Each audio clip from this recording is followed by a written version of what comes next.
Coucou tout le monde, c'est Ange Médium. Aujourd'hui, je suis sortie au bout de plusieurs jours où je ne pouvais pas. Et donc, je vous montre un petit peu les rues de Belgrade avec les cafés, les musiciens et les magasins, forcément.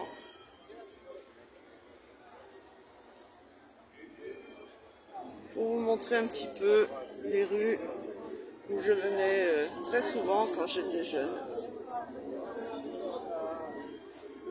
Où il y a des peintres,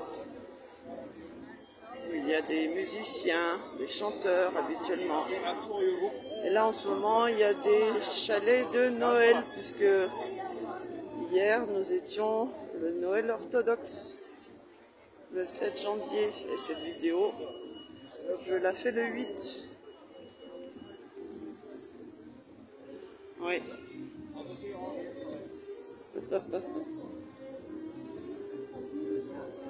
Voilà, un petit peu.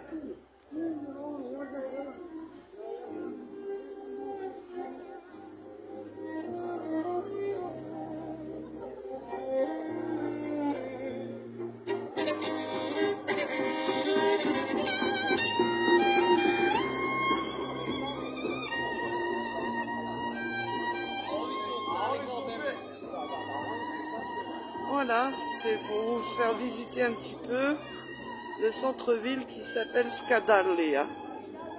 C'est là où vous avez toutes les boutiques. Et dans les rues parallèles, vous avez des petits restaurants sympas. Et des cafés sympas. Voilà. Voilà pour vous donner un petit peu de mes nouvelles. Donc je vous remercie encore toutes et tous de prier pour moi tous les jours. Et pour tous ceux qui sont malades comme moi. Et je vous remercie aussi pour tous vos messages de réconfort, de soutien. Et puis je pense aussi à Teikan, qui a perdu son chien. Parce que moi, contrairement à lui, j'ai pas eu le courage d'en parler. Vu que c'était peu de temps après la mort de mon petit frère. J'ai perdu aussi ma princesse. Et ça m'avait vraiment énormément touchée. Et rendu malade. Et je pouvais pas faire de vidéo sans pleurer. Donc du coup, j'ai préféré garder le silence sur la perte de princesse. Voilà. Donc je te fais des gros bisous Teikan, je pense à toi. Je sais que tu viens de perdre ton chien. Et je sais à quel point il faisait partie de la famille. Parce que c'est vrai que pour nous, nos animaux, c'est comme nos enfants. Quand on en perd un, bah, c'est aussi douloureux qu'un enfant. Donc je sais que beaucoup de personnes ne comprendront pas ça. Mais nous, nos animaux, c'est comme ça. Que ce soit des chats, des chiens et même des lapins. C'est comme ça. Voilà, voilà. Donc là, nous arrivons vers les petits chalets de Noël. Et encore une fois, je vous souhaite une très belle année à toutes et à tous 2025. Sachant que ça va être une année où on va toujours et encore chercher à vous faire peur. Vous avez remarqué que toutes les prédictions que je vous ai données, où je vous parlais d'un nouveau virus, et notamment concernant la volaille ou les animaux à plumes, ils allaient nous en faire tout un pataquès. Et puis il y a aussi maintenant toutes ces nouvelles réglementations, ces voitures qui peuvent pas rentrer en ville parce que on est dégueu, on peut pas s'acheter une voiture neuve. Et puis ça aussi, rappelez-vous, je vous disais qu'il y aurait un problème de voyage, notamment avec les voitures. Je comprenais pas pourquoi. Bah c'était ça.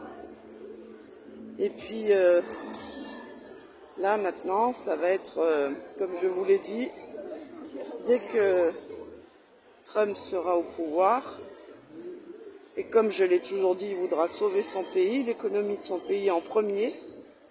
Donc il n'aura aucun scrupule à lâcher les pays européens, économiquement parlant, pour sauver le dollar et sauver sa peau. Et donc, les faillites vont arriver, vont commencer.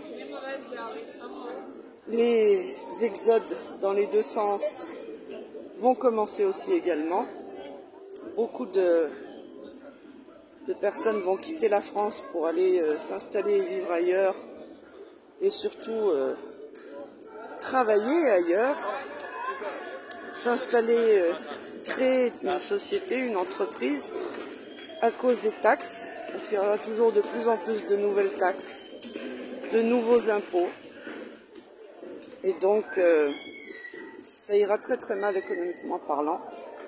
Je vois beaucoup de faillites, beaucoup de dépôts de bilan. Donc, pour ceux qui peuvent s'expatrier et justement travailler ailleurs, eh bien c'est le moment de créer une société, une entreprise dans un pays où la taxation est beaucoup plus clémente et surtout où on sera plus libre de circuler, de vivre, de voyager, de consommer aussi. Donc voilà pourquoi on fait ce choix-là. Certains, en tout cas, comme moi, qui ai quitté la France depuis bientôt 7 ans maintenant. Donc voilà les petits loups. C'était un petit aperçu d'un petit quartier de Belgrade qui s'appelle Skadavlija. Et nous allons rentrer à la maison. Enfin, à la maison, à l'appartement.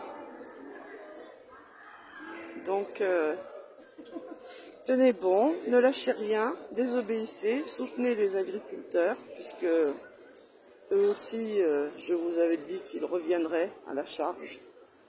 Et puis si tout le monde pouvait sortir dans la rue pour soutenir les agriculteurs, parce que tout le monde mange, et tout le monde devrait se sentir concerné par la lutte de leur survie, eh bien il est temps de tous sortir et de les aider. Voilà. Voilà, très très gros bisous à toutes et à tous. Merci beaucoup pour tous ceux qui me soutiennent, qui m'envoient des messages d'encouragement, qui prient pour moi. Et je prie aussi pour vous, et je pense aussi à tous les condamnés comme moi concernant le cancer. Et je me dis, et si on gagnait la bataille ?